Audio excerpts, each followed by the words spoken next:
by the BBC, whose first part was released on the 17th of January this year, has been called out from London to New Delhi as a hatchet job and agenda-driven propaganda. And what's the reason, Siddharth? The documentary called India, the Modi Question claims to examine the role of the then Gujarat Chief Minister in Gujarat riots. And the documentary, in addition to a whole lot of criticism that's actually been leveled against this particular feature that has been produced by the BBC, it also includes commentary from journalists in India as well as the United Kingdom, also claims to have accessed a secret report that had been prepared by the British Foreign Office more than 2 decades ago in 2002. Now, based on this secret government cable, the documentary says that the Foreign Office report calls the 2002 Gujarat riots as a case of ethnic cleansing and blames Prime Minister Narendra Modi, who was Chief Minister of Gujarat at the time, for it.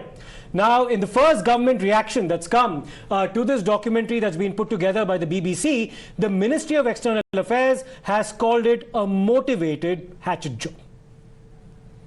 We think this is a propaganda piece designed to push a particular discredited narrative. The bias, a lack of objectivity, and frankly a continuing colonial mindset is blatantly visible. If anything, this film or documentary is a reflection on the agency and individuals that are peddling this narrative again. It makes us wonder whether about the purpose of this exercise and the agenda behind it. And frankly, we do not wish to dignify such efforts. So you heard it from the MEA. The MEA says that this film, which since has been taken off YouTube, is a propaganda, comes from a discredited colonial mindset, has no objectivity and is pushing a narrative. But that's not all. From India to the United Kingdom, voices are being raised against the film. Apart from social media, remember there was an effort now to try and raise the documentary in the United Kingdom Parliament as well as an example of genocide against Muslims in India, only to be summarily shot down by the UK Prime Minister. Here's how he responded. Mr. Speaker, last night the BBC revealed the Foreign Office knew the extent of Narendra Modi's involvement in the Gujarat massacre that paved the way for the persecution of Muslims and other minorities we see in India today, with senior diplomats reporting that the massacre could not have taken place without a climate of impunity created by Modi, and that he was, in the FCO's own words, directly responsible for this violence. Given that hundreds were brutally killed and that families across India and the world, including here in the UK, are still without justice, does the Prime Minister agree with his diplomats in the Foreign Office that Modi was directly responsible? And just what more does the Foreign Office know of his involvement in this grave act of ethnic cleansing? Well, Mr. Speaker, the UK government's position on this has been clear and long-standing and hasn't changed. Of course, we don't tolerate persecution where it appears anywhere, but I'm not sure I agree at all with the characterisation that the honourable gentleman has put forward. Now, there's been a lot of criticism with respect to this particular documentary, even in the United Kingdom. And like Rishi Sunak, the UK Prime Minister, said, this amounts to a mischaracterization. However, this documentary, interestingly, has quite a few takers in India. Certainly, politicians among some of the opposition ranks have commented and said that the attempt on the part of the government to label this as propaganda reeks of an attempt to silence critics of Prime Minister Modi. We've been seeing on social media that there is a documentary. We don't know the contents of the documentary. I'm sure Mr. Modi knows the contents. And we are told that there are lobbyists hired by this government or appointed by this government to try and stop this film.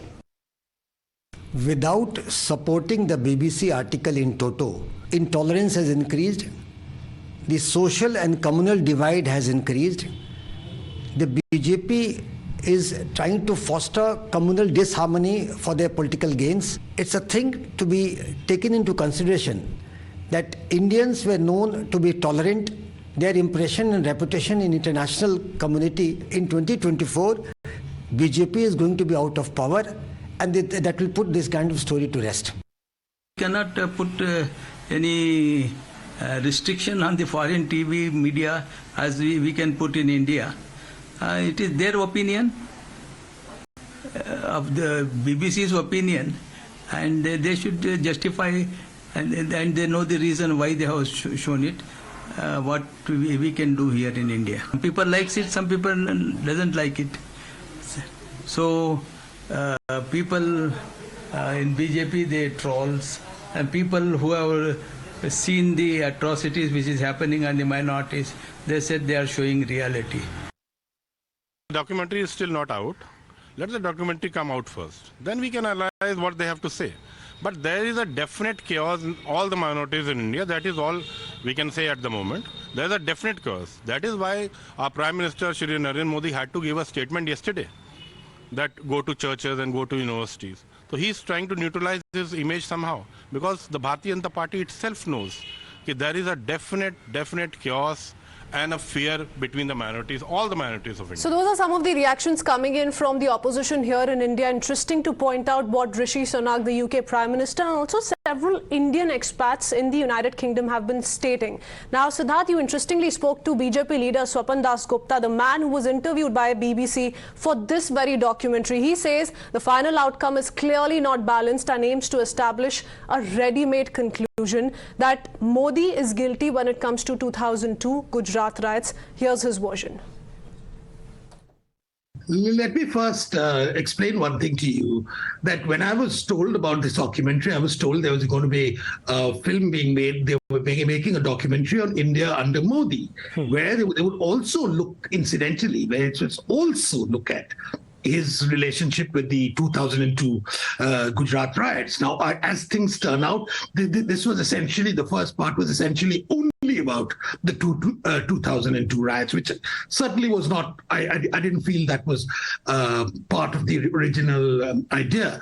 Now, it was a very fairly exhaustive interview which they took of me. I think it went on for about an hour, which covered various things about what present, the CAA, Article 370, etc., a lot of them. Maybe some of those will be incorporated in subsequent episodes.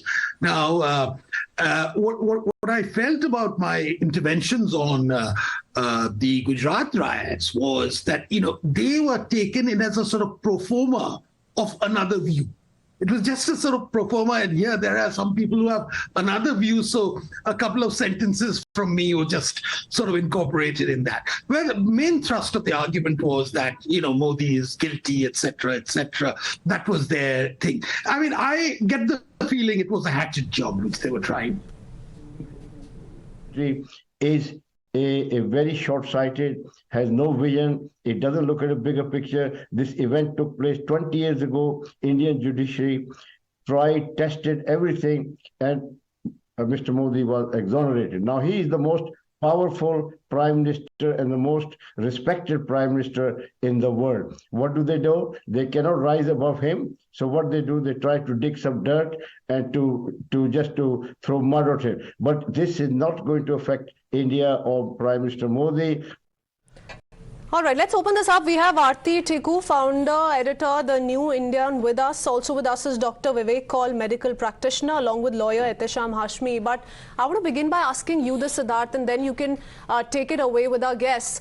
What did you make of that conversation with Mr. Swapan Dasgupta? It was a detailed, lengthy conversation, but in as many words, he could be heard saying that, only bits and pieces of what he'd given to BBC while they were recording him had actually been taken, that had actually been included. The MEs interestingly called it a propaganda piece. What do you make of it? So Swapan Dasgupta basically said that the BJP representatives who've been interviewed for this documentary for the sake of balance have in fact been given a very perfunctory kind of a token role in the entire documentary. He told me that the interview with the filmmakers was approximately an hour long, not confined to what happened in 2002 alone. This was supposed to be a fairly comprehensive take of Prime Minister Narendra Modi's larger equation and relationship with the Muslim community in India. So it traverses various subjects, not just 2002, but subsequently in the coming episodes. We might also see its coverage about the CAA as well as the abrogation of Article 370 on the 5th of August 2019.